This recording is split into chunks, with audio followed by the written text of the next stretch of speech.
Bonjour, voici la recommandation que je vous propose pour les paramètres d'Ancura pour l'imprimante Monoprice Select Mini.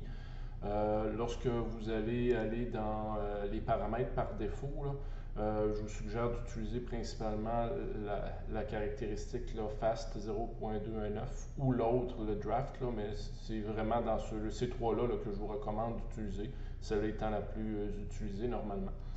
Une fois que vous allez avoir sélectionné, pour ce qui est des paramètres d'affichage, ceux que je trouve qui sont nécessaires de voir comme affichage, je vais aller dans les paramètres. Donc, hauteur de la couche, pour ce qui est de la qualité, c'est le seul que je conserverai.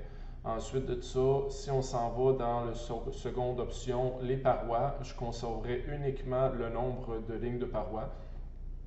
Vous pouvez tout simplement activer ou désactiver. Vous voyez là, si je, je coche quelque chose, il apparaît dans les paramètres d'afficher si je le décoche.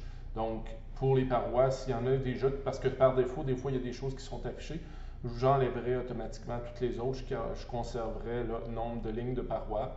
Ensuite de ça, si on descend dans la section haut et bas, donc la section ici, le nombre de couches supérieures puis le nombre de couches inférieures, donc les deux crochets qu'il y a ici que je conserverai, tous les autres, je les désactiverai. Ensuite de ça, au niveau du remplissage, donc remplissage à l'intérieur, je conserverai uniquement les deux affichages, soit la densité et ensuite de ça, le motif de remplissage. Si on veut changer le motif de remplissage, ça peut être pratique. Ensuite de ça, je vais juste fermer, je vais descendre un petit peu dans l'affichage qui est ici. Donc, on y serait rendu à matériaux. Donc, dans matériaux, je conserverai deux paramètres, température d'impression puis la température du plateau. C'est ceux qu'on va vouloir ajuster le plus souvent. Les autres, je retirerai tous les autres affichages. Au niveau de la vitesse, vitesse de rétractation, de rupture,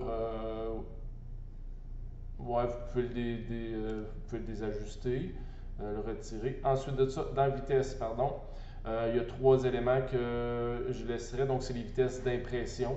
Donc, vitesse d'impression, je laisserai. La vitesse de remplissage, donc ça, c'est quand on va remplir à l'intérieur avec le motif. Et vitesse d'impression des supports que je laisserai, même s'il n'est pas affiché. Là, c'est quand vous allez avoir des supports. Puis même là, je le retirerai tout simplement parce que c'est pas quelque chose qu'on va vouloir ajuster. Puis vitesse d'impression de la couche initiale, c'est quelque chose qu'on voudrait peut-être changer. Donc les trois paramètres qui sont ici, je laisserai. Vous pourriez ajuster la vitesse d'impression si vous voulez là, à 60 mm par seconde au lieu de 50, faire des tests. Par défaut, c'est 50, mais l'imprimante devrait être capable d'aller jusqu'à 60, ce qui accélère un petit peu, ce qui diminue un petit peu le temps d'impression. Ensuite de ça, au niveau de déplacement, on va ajuster, je vais juste descendre, seulement conserver, activer la rétractation. Donc ça, normalement, avec le PLA, vous le laissez toujours activé, vous ne le retirez pas. Avec d'autres matériaux, il est possible, exemple, le TPU, c'est quelque chose qu'on voudrait retirer. Mais pour le PLA, c'est quelque chose qu'on va laisser toujours activé. Donc, il faut qu'elle soit présente. Ensuite de ça, au niveau du refroidissement, je vais juste encore une fois fermer. Je vais descendre dans le menu. Il nous reste quelques éléments à regarder. Donc, dans le refroidissement, je laisserai le paramètre activer le refroidissement de l'impression.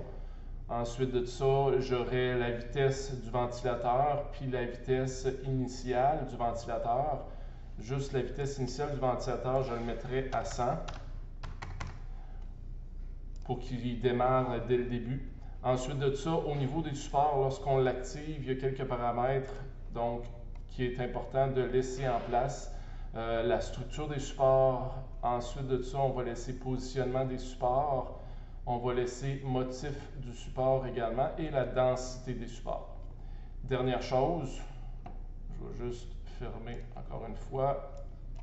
Adhérence du plateau. Donc, dans l'adhérence du plateau, tout dépendant de ce que vous allez sectionner, le menu va changer. Donc, le premier, ça va être activer la goutte de préparation. On va le laisser là. Le type d'adhérence au plateau, extrudeuse d'adhérence du plateau, nombre de lignes de jupe et nombre de lignes de bordure. Donc, c'est les éléments qu'on va laisser. Pour la double extrusion, occupez-vous-en pas, c'est pas quelque chose que vous avez sur votre imprimante, donc c'est pas plus grave que ça. Donc, moi, c'est les paramètres que je vous suggère d'avoir sur votre imprimante pour être capable de faire la configuration. Les autres, c'est du superflu pour vous. Vous n'êtes pas rendu à un niveau d'impression que vous voulez jouer dans les paramètres. Si jamais vous vous rendez là, ben, on pourra regarder ensemble là, les éléments qui sont importants.